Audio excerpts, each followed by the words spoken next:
오늘 함께 보신 본문으로 열매로 알리라, 열매로 알리라 라는 제목으로 잠시 말씀의 은혜를 나누겠습니다. 어제 주일 새벽에 저희들은 이 배도의 위험성에 관한 경고하심을 받았죠. 우리 4절과 5절, 6절 상반절만 다시 한번 보실까요?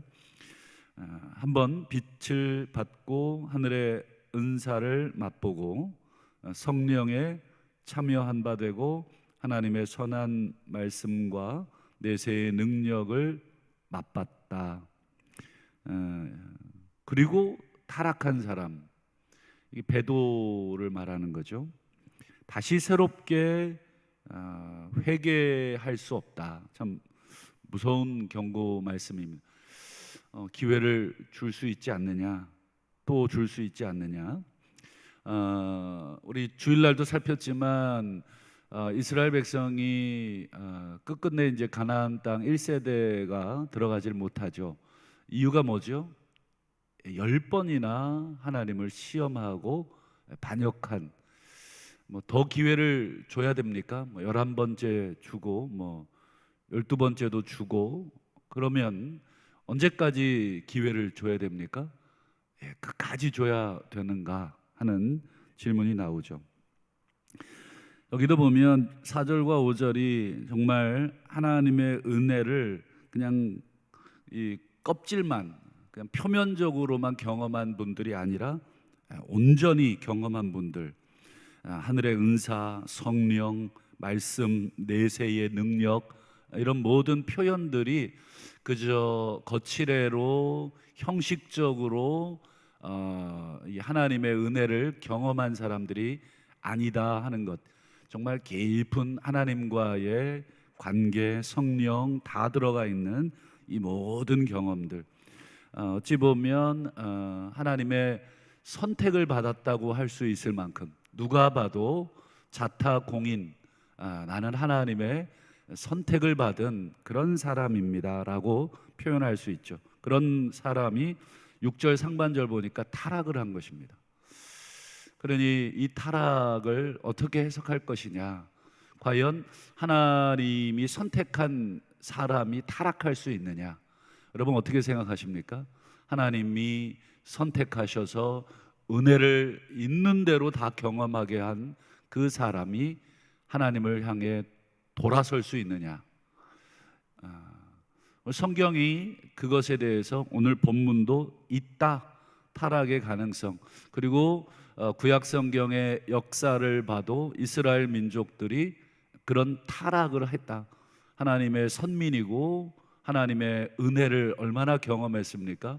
출애굽부터 홍해를 건너는 기적, 그리고 광야에서 만나와 메추라기의 놀라운 기적, 구름과 불기둥으로 하나님의 인도하심을 받는 그런 인도하심, 이 모든 것들을 여러분 이스라엘 민족이 다 받았잖아요. 그 이스라엘 민족을 가짜라고 할 수가 있는가? 그렇지 않겠죠. 그 이스라엘 민족이 받은 하나님의 은혜는 진짜고 그들이 경험한 것도 다 진짜입니다. 그들을 향해서 얘네들은 지금 우리가 모르는 가짜가 있을 거야, 이렇게 추측하기가 어렵습니다. 진짜 하나님의 은혜를 받은 사람, 그런 사람들이 계속해서 반복적으로 지속적으로 악의적으로 거부하는데 다시 새롭게 회개할 수 있는가? 없다. 왜 그렇습니까? 그것에 대한 설명을 자연의 이치를 가지고 설명합니다. 오늘 밖에 비가 오는데 이 비를 가지고 이제 저자가 설명을 합니다. 우리 7절 상반절을 보시죠. 자, 땅이 그 위에 자주 내리는 비를 흡수합니다. 밖에 비가 와서 지금 대지가 아주 촉촉하게 지금 목말랐던 나무들이, 또 대지들이 지금 너무 시원하게 물을 마시고 있습니다. 여기서 보면 땅은 누구를 상징하고 비는 또 무엇을 상징하겠습니까? 땅은 우리 사람들을 상징하겠고, 비는요 하나님의 은혜. 우리 4절과 5절에 나오는 빛을 비춤을 받고 은사를 맛보고 이 하나님의 말씀의 능력, 내세의 능력, 성령의 능력, 이런 모든 것들을 지금 다 흡수한 것입니다. 마치 땅이 하늘에서 내리는 그 단비, 은혜의 단비를 다 흡수하듯이. 그렇다면 여러분, 비를 흡수한 땅은, 그 땅을 보는 그 우리 인간들은 어떻습니까? 자연이 뭘 기대하십니까? 곡식이, 열매가 풍성해질 것이다 하는 것을, 비를 줬으니 나무가 다시 푸른 잎을 내고 그리고 때가 지나면 열매를 내겠지라고 하는 것을 기대하는 것은 자연스럽습니다. 그것을 설명하는 게 7절 하반절인데 한번 보시죠. 자, 밭 가는 자들이 어떻습니까? 뭘 기대한다고 되어 있습니까? 합당한 채소를 기대하고 있고, 그 기대대로 그 땅이, 비를 머금은 그 땅이 합당한 채소를 내면 하나님께 복을 받습니다. 그리고 반대로, 그러면 비를 잔뜩 흡수를 했는데 그 땅이 합당한 열매인 채소를 내지 않고 다른 걸 내면 어떻게 될까요? 한번 8절을 한번 보실까요? 가시와 엉겅퀴를 내면 그 땅은 더 이상 비를 줄 필요가 없다. 물만 낭비하게 되겠죠. 계속 물을 부어도 가시와 엉겅퀴를 내는, 은혜를 줄수록 가시와 엉겅퀴를 내는 땅인데 그 땅에 계속 물을 낭비할 필요가 없다. 오히려 채소를 내고 합당한 열매를 내는 땅에 물을 한 번 더 부어줬으면 부어줬지, 이런 땅에 물을 더 낭비할 수 없고, 심지어 그 땅은 나중하게 불사름이 될 것이다, 이렇게 경고합니다. 자연의 이치, 이 농사에 익숙했던 시절이니까 이 농사와 관련된 이치. 자, 그러면 여러분, 우리가 질문을 한번 던져보겠습니다. 하늘에서 내리는 비가 문제입니까? 아니면 그 비를 받고 있는 땅이 문제입니까? 어디에 문제가 있는 것입니까? 똑같은 비를 지금 다 받았는데 이쪽 땅은 아름다운 열매를 맺고 있고 이쪽 땅은 가시와 엉겅퀴를 맺고 있습니다. 그러니 여러분, 비의 문제는 없죠. 뒤집어 말하면 하나님께서 주시는 은혜에는 문제가 없습니다. 문제는 땅에 문제가 있는 것입니다. 엉겅퀴를 내는 땅과 좋은 채소를 내는 땅, 이 두 개의 차이를 설명하면서 땅이 문제가 있다. 여러분 기억하십니까? 여러분, 구약 이사야에 보면 같은 비슷한 내용이 하나 비유로 나오죠. 하나님께서 심히 아름다운 산을 하나 만드시죠. 그리고 그 산에다가 포도원을 만듭니다. 그리고 포도나무가 잘 자랄 수 있는 환경을 만들어줍니다.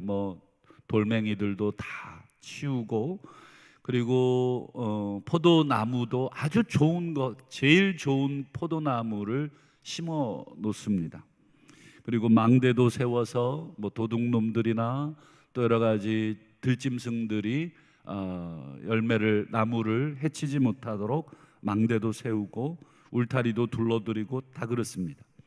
자, 그럼 이 포도나무에, 이 포도원에 무슨 포도를 기대하고 그렇게 하신 걸까? 당연히 좋은 포도를 기대하고 그렇게 정성을 다해 은혜를 베풀고 있는 거죠. 온갖 비료와 또 할 수 있는 모든 것들을 다 합니다.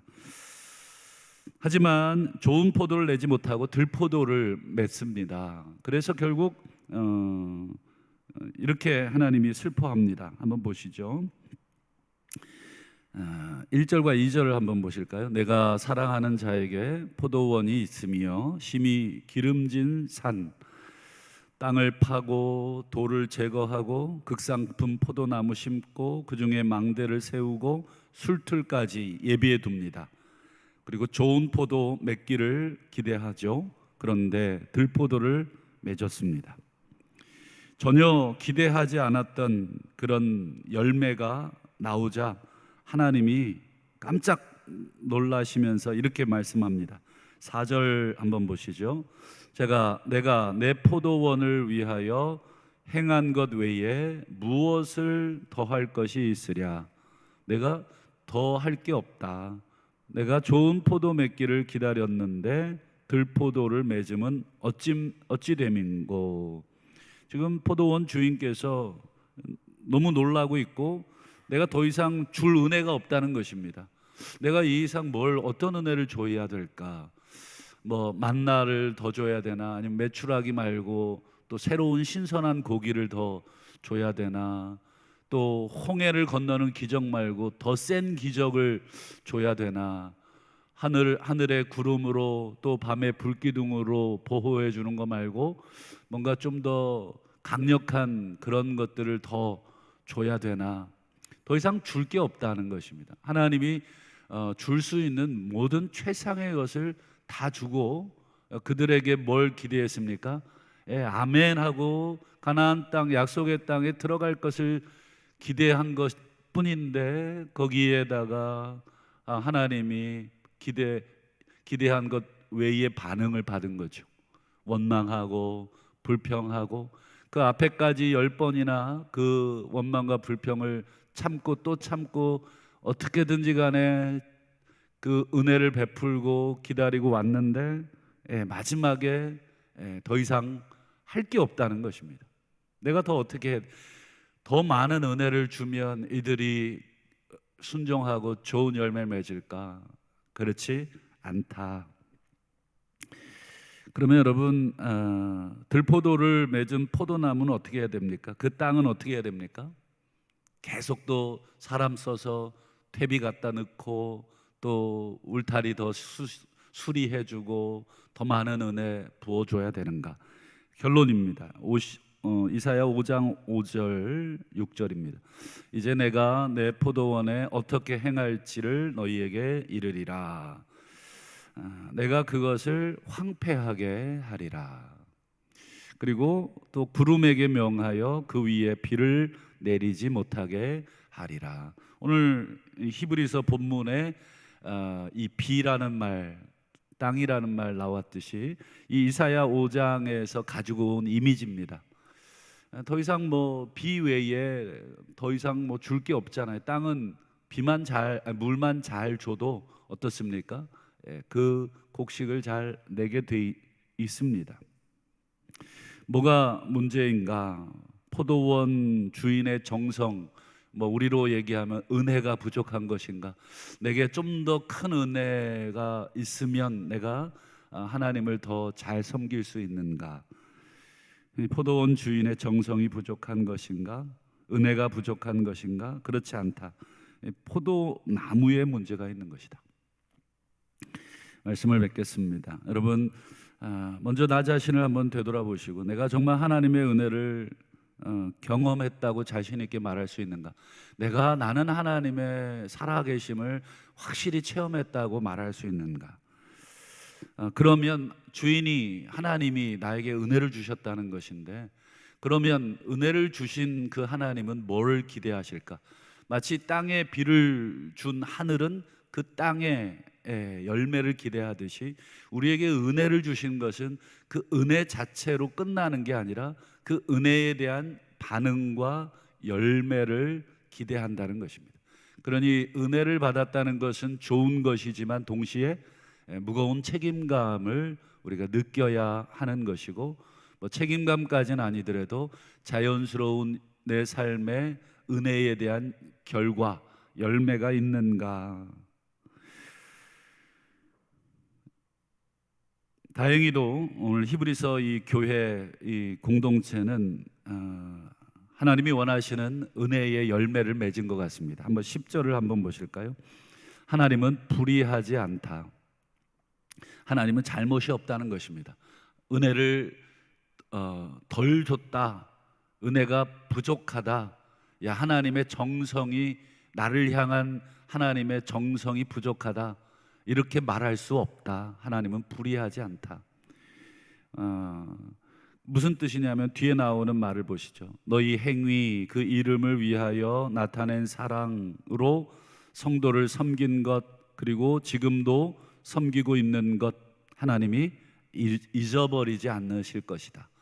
지금 너희들이 하나님의 은혜를 받았고 그 은혜 받은 자의 모습, 하나님을 향한 사랑, 그 사랑의 결과로 공동체를 섬기고 있었던 모든 것들, 열매죠.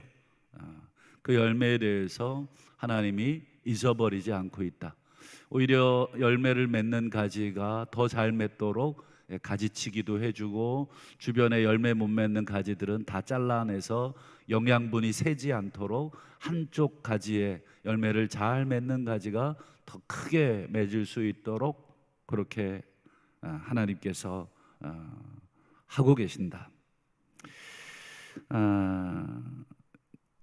이 히브리서 이 독자들은 다행히도 하나님이 원하시는 아름다운 채소, 아름다운 열매를 맺는 참된 은혜를 받은 자의 모습입니다. 바라기는 우리 한 주간 우리의 새로운 삶이 시작되는데 우리도 하나님의 은혜로 오늘 시작하는 한 주간입니다. 우리는 어떤 선한 열매, 하나님이 기대하시는, 나에게 기대하시는, 내가 직장에서 또 마을에서 또 내가 만나는 어떤 누군가에게 내가 먼저 하나님의 은혜를 정말로 체험했다면 내가 어떤 선한 열매로 하나님께 올려드릴까?